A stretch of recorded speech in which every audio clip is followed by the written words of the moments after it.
E é uma coisa assim que as pessoas hoje estão uma grande discussão sobre essa questão do ABA, se tira, se não tira, que é um condicionamento animal. Mentira, né? Porque eu acho que quem convive com alguém do espectro autista, principalmente de nível 2, nível 3, qualquer nível, né? Mas assim, fica muito evidente a mudança de qualidade de vida que essas crianças têm de executar coisas. Eles ficam muito felizes de dar conta, por exemplo, de comer sozinho, de dar conta de tomar banho sozinho, porque você vai apostando nesse crescimento. Claro, porque assim, a vida é protagonismo, né? O que eu falo para os pais.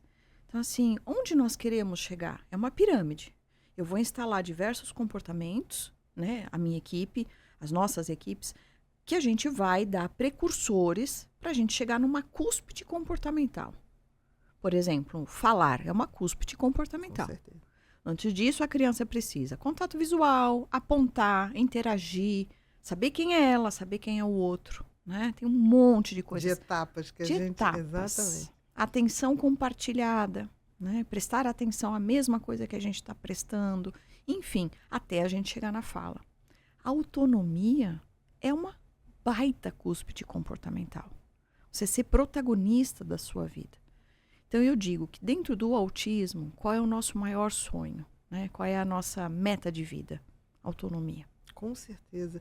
E isso faz a diferença daquela criança que vai poder ter uma vida mais individual, de estar no mundo, de interagir, daquela que não vai conseguir. Porque aí tem gente que fala assim, mas... há muito tempo não tinha. Muito tempo tinha muito autista que não estava na rua. Trancado dentro de casa. Trancado dentro de casa ou naquelas clínicas horrorosas. Horrorosas. Crônicos, estavam lá. Aquele é demente, débil mental. Ninguém falava isso. Estava lá o bichinho rodando aqui. Sabe o que acontece, Ana? Muitas das pessoas não conheceram isso, né? Exatamente. Eu não conheci, viram, você não conheceu. Viram. Exatamente. Nós estagiamos, você deve ter trabalhado lá dentro. Onde estavam os autistas? Escondidos. Sim. Né? Sim. Escamoteados. Em lugares subhumanos. Subhumanos. Né? Ou escondidos em casa. Assim como o cheiro de formol das aulas de fisiologia, de anatomia, eles não saem do nosso nariz, o cheiro desse lugar também não sai do meu nariz.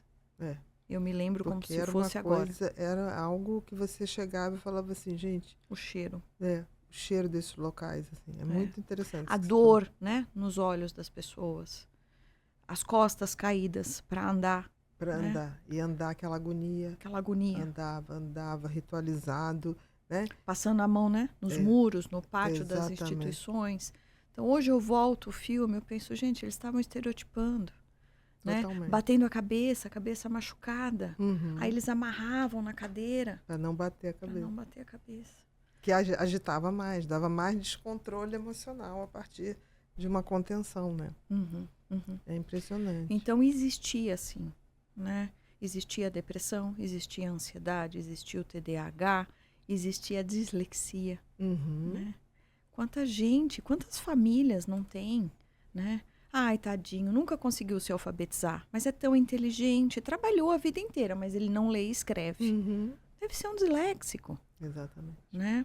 A minha família mesmo, a gente desconfia que o meu avô materno tivesse...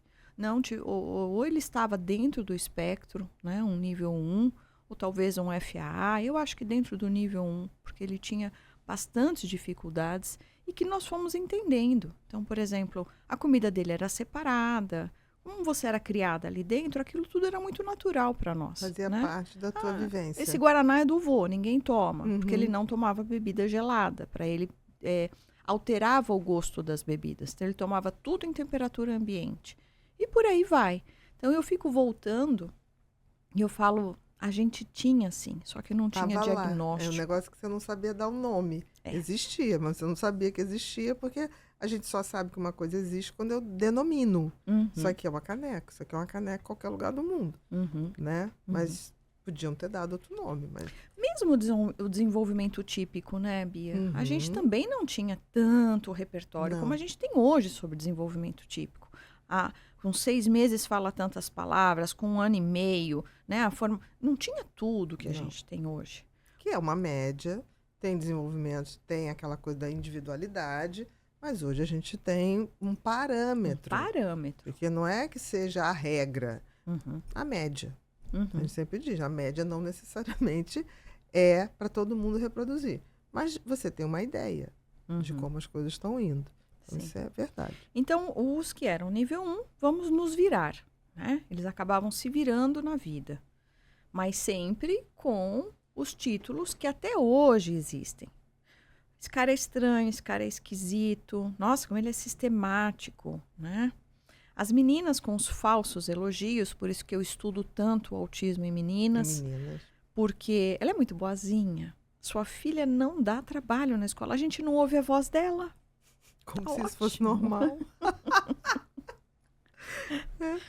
Então, as meninas sempre com esses falsos elogios também passam despercebidas. E aí, nível 2, nível 3 de suporte, aquilo que eu falei do balaio. Coloca todo mundo lá dentro. Ele tem problema, ele tem deficiência, ele está no retardo mental. Exatamente. Né? Ficava nesse bolo do retardo mental.